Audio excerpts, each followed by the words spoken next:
Just days ago, something massive went down, and it's still unfolding. Nearly 2,000 Israeli fighter jets took off together, fully armed and ready to hit over 100 high-value targets across Iran. This wasn't a drill. It's one of the most complex and bold operations that the Israeli Air Force has ever pulled off, and it's not over yet. Our jets flew more than 2,000 kilometers into hostile airspace, hitting nuclear facilities in Isfahan, missile sites in Natanz, and even targets in the heart of Tehran. Over 70 Israeli Air Force jets were in Tehran's skies for hours, and not one was taken down. Iran's defenses didn't even come close. The hits were precise, the message was loud, and the damage huge. Critical parts of Iran's nuclear program are gone. Senior Revolutionary Guards commanders gone. And the world is watching as Israel, a tiny country with everything to lose, shows again what it means to fight back. Smart, fast, and with zero hesitation. The Israeli Air Force is one of the best in the world. Over 300 fighter jets, F-15s, F-16s, and the F-35i's Adir stealth fleet flown by pilots trained to perfection. These aren't just warriors, they're tacticians. From Entebbe to Usirak to now.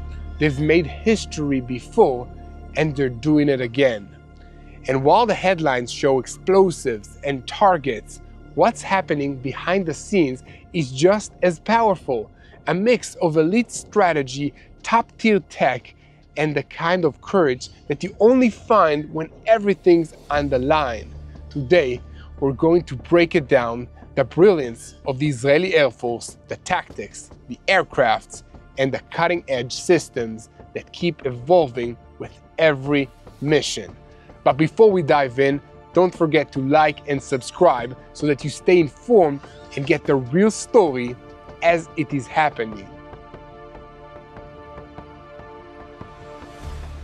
We're kicking off today with an in-depth look at the Israeli Air Force's current jaw-dropping mission in Iran, arguably one of the boldest and most daring operations to date. This is a real epic David versus Goliath story. So let's break down exactly what's happening and how Israel just redefined modern warfare again. It started with the biggest air operation in Israeli history. Almost 200 fighter jets took off at once. F-35s, F-15s, F-16s, the full force of Israel's air power launched in perfect coordination. This wasn't just a military strike, it was a strategic masterclass. And what made it possible?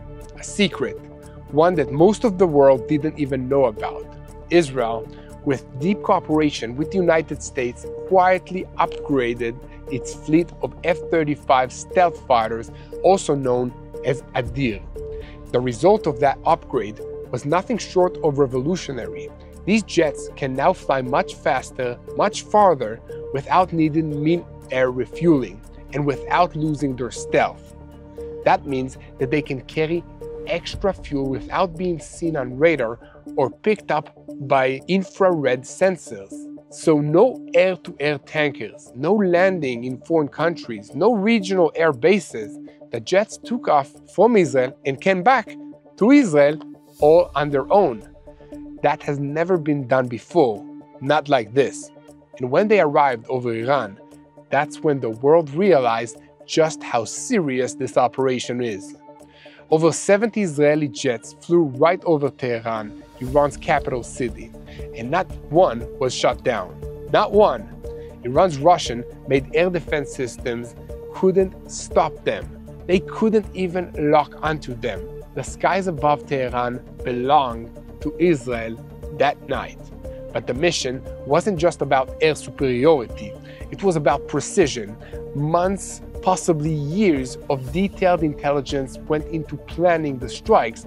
This wasn't random bombings. The Israeli Air Force had exact intel on the locations of top Iranian nuclear scientists and senior commanders from the Revolutionary Guards. Many of them had moved into protected bunkers in anticipation of an attack, but it didn't matter. The jets hit their targets with surgical accuracy in homes, in bunkers, and in high-security compounds. Within just a few hours, many of Iran's top security officials were either eliminated or cut off. And while that was happening, Israel also went after Iran's missile and nuclear infrastructure. Bases, enrichment facilities, and surface-to-surface missile launchers all were hit. Most of Iran's radar and anti-aircraft systems were disabled or destroyed. The skies were cleared, not just for this mission, but for what comes next. What makes this even more incredible is that Israel did it without help. No use of United States bases in the Gulf, no assistance from Azerbaijan, no landings in neighboring countries. This operation was planned, launched, and executed entirely from Israeli soil. That level of independence sends a powerful message.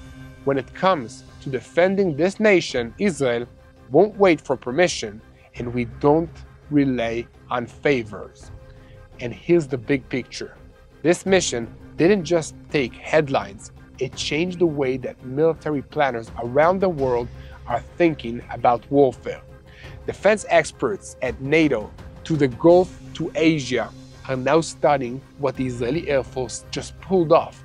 Because it wasn't just about firepower, it was about coordination, it was about stealth, it was about technological superiority and total strategic control, and it didn't stop there.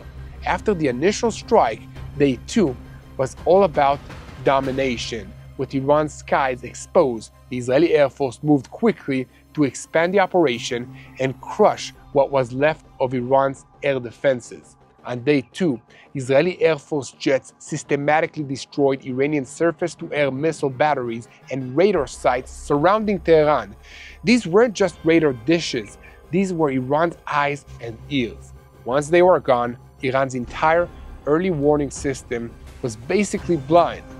Their anti-aircraft responses crippled. The IDF's chief of staff confirmed that directly, the way to Tehran is clear. That statement alone tells you everything. We now have open sky, a clear air corridor straight to Iran's capital. What does that mean in practice? It means Israeli jets can fly and strike deep and get out clean over and over again with total freedom of movement in the skies. Iran cannot stop them, and with that corridor open, Israel wasted no time. The next phase of strikes focused on Iran's nuclear program. On Day 2, the Israeli Air Force took out key nuclear development facilities at Natanz and Isfahan. These are not just symbolic targets, these are core pieces of Iran's atomic weapons infrastructure. Interestingly, the Israeli Air Force deliberately spared the Fordos site for now. That move sent a message. We know exactly what you have and exactly when we'll deal with it. At the same time, Israeli warplanes began dismantling Iran's missile launch capabilities. Multiple launch sites, including a hidden underground base storing cruise and ballistic missiles, were located and destroyed. Several missile shafts were hit, setting back Iran's long-range strike options dramatically. Then came Day 3. Iran launched a retaliatory missile barrage, and the Israeli Air Force answered hard. Overnight, Israeli jets returned to Tehran and took out a major fuel depot, a massive facility that supplied millions of liters of fuel to the capital, Tehran. That alone deals a heavy logistical blow. And that wasn't all. We also struck high-value targets like the Iranian Ministry of Defense, a weapons development center, and even the SPND, Iran's nuclear project headquarters. This is precision warfare. Every strike is chosen carefully to weaken Iran's military, disrupt logistics, and dismantle weapons productions. By the end of day 3, the IDF had already struck over 170 targets and more than 720 military infrastructure components in less than 72 hours. Let that sink in. That is a level of strategic speed and accuracy that very few air forces in the world can deliver. And while all of that was happening, Israeli jets executed a long-range strike in Yemen without skipping a beat. The target? Houthi military chief of staff Muhammad el-Gamari. That mission sent a direct message to all of Iran's regional proxies. Israel can reach you as well. And just when it seemed that the operation couldn't go deeper, it did. Chaos has erupted across Iran, car bombs detonated in multiple cities, sewage flooded a Revolutionary Guards compound, and the Israeli Air Force carried out its longest distance strike yet, hitting Mashhad Airport over 2,300 kilometers from Israel. IDF spokesperson's unit now confirmed we've achieved air superiority across Iran with strikes zeroing in on the very heart of the Revolutionary Guards and its power in Tehran. And according to Gulf sources, at least 14 Iranian nuclear scientists were terminated in a targeted car bomb attack attributed to Israel. This is what air dominance looks like. The Israeli Air Force isn't just flying missions, it's rewriting the rulebook on modern warfare one day at a time, one target after another. They are reshaping the battlefield across the entire region. And at the center of it all, the pilots, the men and women who trained for years, logged thousands of flight hours, and flew headfirst into one of the most heavily guarded regions in the world. They didn't flinch, they didn't fail. They flew in and got the job done quietly, perfectly. So, let's stand up and salute the warriors behind the controls of the top guns of the Israeli Air Force. Because as incredible as the planes are, it's the pilots who makes the missions. The pilots. These are some of the most elite aviators in the world, forged through years of training, sharpened by non-stop combat since October 7, and now operating at peak of global air power. So let's start with training, because elite fighter pilots aren't born, they're built. First, the selection process is brutal. Only the very best even get a shot. The training program lasts 3 years. That's longer and tougher than nearly any other air force on the planet. Hundreds of top candidates enter, but only a tiny number, maybe 1 in 9, make it all the way through and earn those wings. And what they go through is next level. Cadets face 5 full stages of training. That includes basic military and officer courses, plus hundreds of flight hours, dogfight simulations, combat tactics, weapons training, academic work, and non-stop physical and mental tests. By the time they graduate, aerial warfare isn't just something that they've learned, it's an instinct.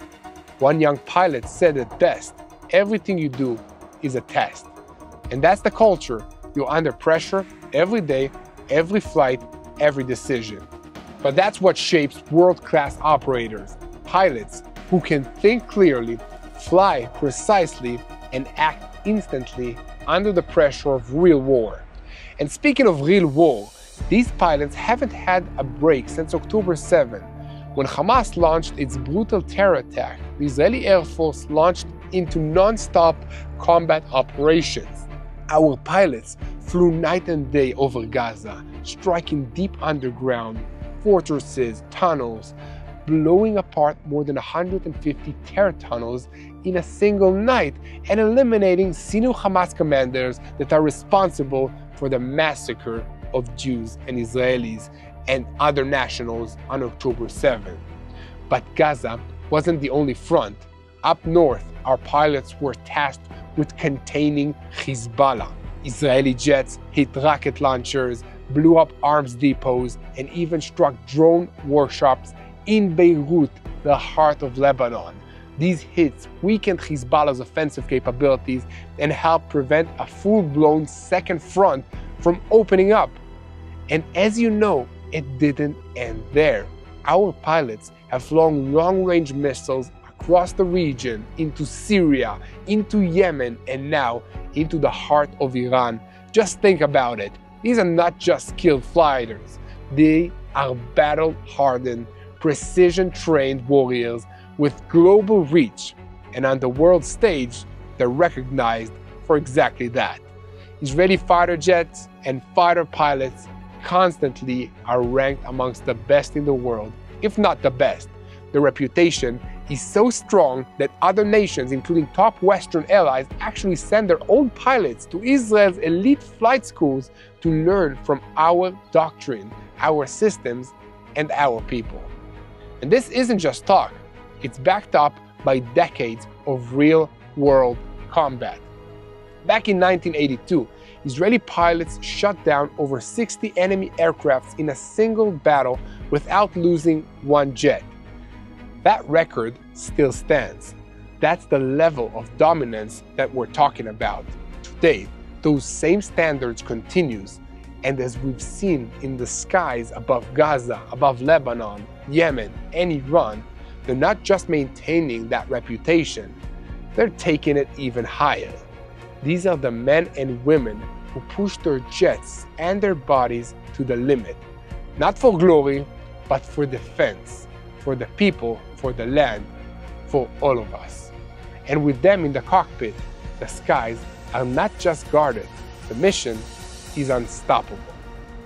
And last but not least, let's not forget the faithful steed, because beyond every legendary pilot is a war machine built to deliver speed, stealth, and firepower. In the Israeli Air Force's fleet, it's world-class, a deadly mix of American engineering and Israeli brains upgraded, customized, and tested in real-world combat. Let's take a look at what's up in the skies protecting Israel right now. First up, the pride of the fleet, the F-35i Adir. This isn't just any F-35. The Adir is Israel's customized version, stealthy, lethal, and built to go deep into enemy territory without even being seen. It flies at Mach 1.6. That's nearly twice the speed of sound. It has a range of over 1,300 miles, and it's packed with next-generation sensors, targeting tech, and electronic warfare gear. Each jet costs between $80 and $100 million, made in the United States of America by Lockheed Martin, but fine-tuned by Israeli engineers. What makes it different? Israel installed its own electronics, cyber defenses, and weapon systems. This thing doesn't just fly through radar, it disappears. The F-35i is the plane that you send in first to take out the radar sites, the defense systems, the nuclear facilities. And in this war, it's done exactly that. Flying in and out of Iranian airspace without a scratch, no refueling, no foreign bases, just raw capability. And next up is the F-15i Ram, the Thunder.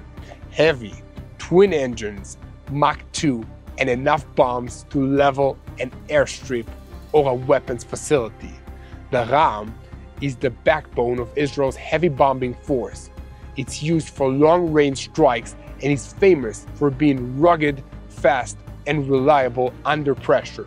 It doesn't sneak in like the Adir. It shows up with power and gets the job done. Then there's the F-16i Sufa, the Storm. It may be older, but don't underestimate it. The Sufa is Israel's custom F-16, adapted for multi-role missions. It's fast, nimble, and still lethal. Israel has over 170 of these in service, and they've been critical in missions from Gaza to Syria to Lebanon. Decades of upgrades have kept them relevant, and in this war, they've played a major role in hitting precision targets. And here's the thing, despite being a small country, Israel's Air Force ranks amongst the top 10 air forces in the world, not because of size, but because of tech, because of training, and real-world combat experience. These aren't museum jets. This isn't a theory. Every pilot, every plane in this fleet has flown in critical missions. They're constantly upgraded, constantly fine-tuned, and they evolve with every operation. Fleet modernization is also happening very fast. Israel is bringing in even more F-35i's. New F-15EXs are on the way now with better range and better firepower. And yes, older F-16s will slowly pass out, but the legacy, that doesn't go away. So let's not forget the Kfir, Israel's first homegrown jet, retired in the 90s. It proved the world that Israel could not only fly jets, we could build and adapt them too. That spirit of taking global tech and making it better is still what defines the Israeli Air Force today. And more than anything, this isn't just about machines or strategy or even skill. This is about the mindset, a nation that knows exactly what's at stake. The Israeli Air Force fleet doesn't just exist to defend the skies. It exists to prevent another October 7, not from Gaza, not from Lebanon, not from Tehran, ever again. And in every takeoff, every strike, in every flawless return, the message is loud and clear. We see you, we hear you, and we will stop you before you even reach our people. If you're finding this story as important as we do, don't forget to like, share, and subscribe. It helps us reach more people, explaining them what is happening in Israel and encourage them to pray for the peace of Jerusalem. Hello, this is Mati here in Jerusalem with TBN Israel. This is Yair Pinto from TBN Israel here in Jerusalem. TBN Israel is keeping viewers informed with Israel-focused news, culture, and what God is doing in this land. Support TBN Israel today online at tbn.org/Israel. Thank you.